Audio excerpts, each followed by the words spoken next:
Que herança você vai deixar para o seu filho? Dívidas ou segurança?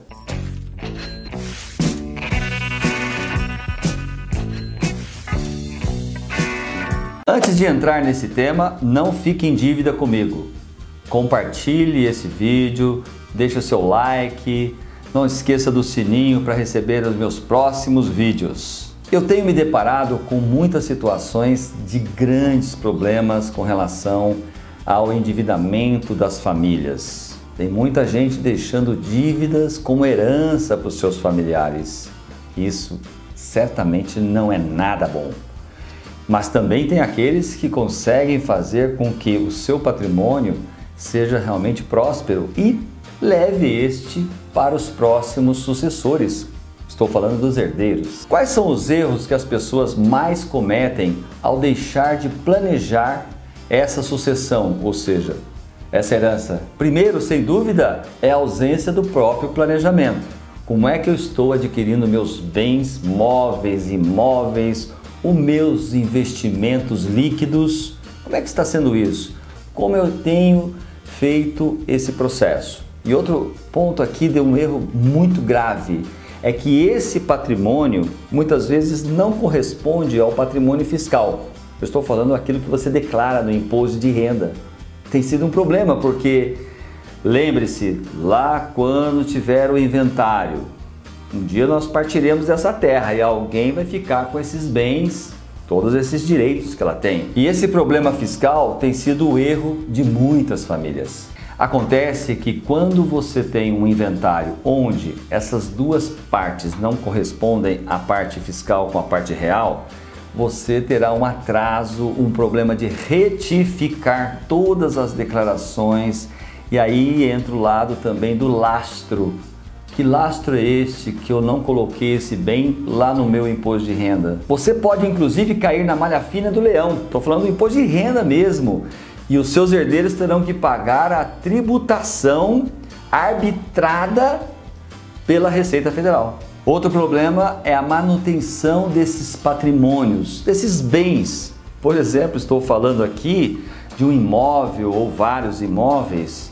Você tem um custo esse que é de IPTU, às vezes de condomínios, se esse imóvel estiver dentro de um condomínio. Será que os seus herdeiros conseguirão manter esses impostos e obrigações, compromissos em dia? No momento do inventário, lógico, você vai ter a partilha de bens e terá também o ITBI, que é o imposto sobre essa transferência, que varia de município para município de 2, 3, 4%.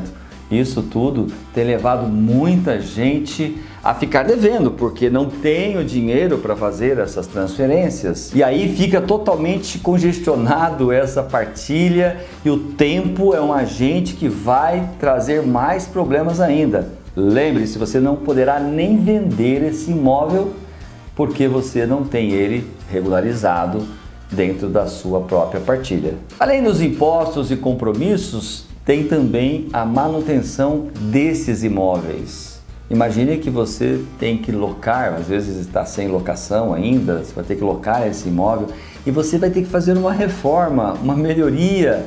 E cadê o dinheiro? Os bens que foram para você só foram bens imóveis. Dinheiro mesmo? Nada. Outro problema. Mas tem também os bens móveis. Por exemplo, um veículo que você herdou e ele tem lá só de multas atrasadas, às vezes o valor muito maior do que o próprio carro. Ou seja, eu tenho lá 20 mil vale o carro, eu devo ter 30 só de multa. Certamente esse bem é um mico. Veio para você e ainda você terá que pagar mais 10 mil para fazer com que esse carro possa ser vendido. Olha só que loucura! E olha só a preocupação para com os seus filhos. Você ainda terá o inventário, né? O seu filho vai estar lá com essa batata quente assando na mão dele, que vai custar em média aí, sei lá, dependendo do advogado, 6% do valor desta causa, ou seja, dos bens móveis, imóveis e investimentos. Isso será mesmo que o seu filho terá esse recurso? Pense nisso. Agora vamos ao lado bom disso, né? Você deixar seu filho muito feliz com com essa sucessão, né? Passando esses bens, esses investimentos de forma bem estruturada. Se você tiver muitos imóveis, por exemplo, eu até recomendo você abrir uma empresa de patrimonial. Uma empresa patrimonial significa você registrar todos esses imóveis dentro de uma empresa, em especial quando esses bens estiverem locados, porque aí a tributação também será menor para quem recebe. Isso é legal. Procure o equilíbrio entre seus bens móveis, imóveis e também a disponibilidade financeira, chamamos isso de liquidez. Com isso, você estará dando uma alternativa assim tremendamente positiva para os seus herdeiros. Por quê? Porque ele poderá fazer a transição, um inventário bacana, tendo dinheiro para reconstruir aquele imóvel que não está bacana, o inventário que ele vai pagar, se tiver algum problema até mesmo fiscal, você terá dinheiro para pagar esse imposto de renda. Tudo isso é porque você está pensando que o dinheiro aqui, pelo menos 50% em dinheiro líquido aplicado e o outro 50% em imóveis.